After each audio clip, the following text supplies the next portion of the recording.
मुंबईच्या दादर इथल्या शारदाश्रम शाळेचे 8वी ते 10वीचे विद्यार्थी विरारच्या रिसॉर्टमध्ये सहली करता गेले होते। ते विरारहून 6 वाजता निघाले, तब्बल 12 तासांनंतर दादरला पोहोचले। वाहतूक कोंडीमुळे अनेक विद्यार्थी भुकेलेले होते। त्यांना स्थानिक लोकांनी मदत करून ढाब्यावर जेवणाची व्यवस्था केली।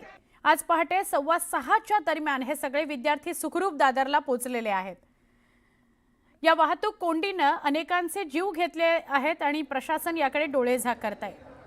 सध्या या मार्गावर अवजड वाहनांना बंदी असल्याचं परिपत्रक पोलिसांनी जाहीर केलं होतं, पण ते परिपत्रक कागदावरच राहिल्याचं दिसतंय, कारण या अवजड वाहनांमुळेच वाहतूक कोंडी झाली आणि 12 तास लागले या मुलांना दादरला पोहोचायला।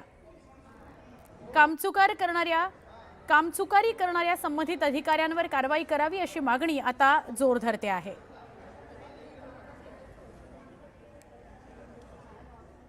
मुंबई अहमदाबाद हा मार्ग ट्रॅफिकचा अड्डा बनलेला आहे।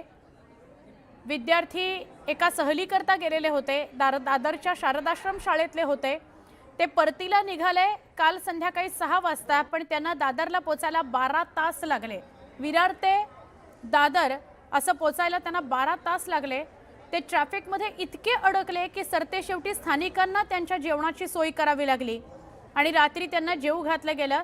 आज सकाळी ते दादरला पोहोचलेले आहेत। आमचे प्रतिनिधी विजय देसाई यांना विचारूया। विजय, अत्यंत धक्कादायकच आहे, 12 तास विद्यार्थी बसमध्येच होते, सरतेशेवटी स्थानिकांना त्यांना जेवू घालावं लागलं। कुठून कुठे ते प्रवास करत होते, किती वाजता दादरला पोहोचलेत? सुवर्ण, ही जी गोष्ट आहे, ही ट्रॅफिक जाम होण्याची जी घटना आहे, ही गेल्या 5-6 महिन्यापासून नव्हे तर वर्षभरापासून ही चालू आहे। या ठिकाणी जे प्रशासन आहे एकदम ढिसाळ आहे। हे जे मुलं जे आहे, दादरचं जे शारदाश्रम स्कूल आहे, ते 8वी ते 10वीचे विद्यार्थी होते। ते सहलीला विरारच्या एका रिसॉर्टमध्ये आले होते। ती संध्याकाळी 6च्या दरम्यान ते आपल्या परतीच्या प्रवासाला निघाले होते आणि यावेळी प्रचंड वाहतूक कोंडी झाली होती आणि या वाहतूक कोंडीमध्ये जवळजवळ विरारमध्ये 4 बसेस या शाळेच्या आल्या होत्या आणि ज्या 4 बसेस होत्या त्या भिवंडी मार्गावरती गेल्या होत्या आणि ह्या ज्या बसेस आहेत ते या अडकून पडल्या होत्या आणि स्थानिक नागरिकांनी या ठिकाणी त्यांना मदत केलेली आहे।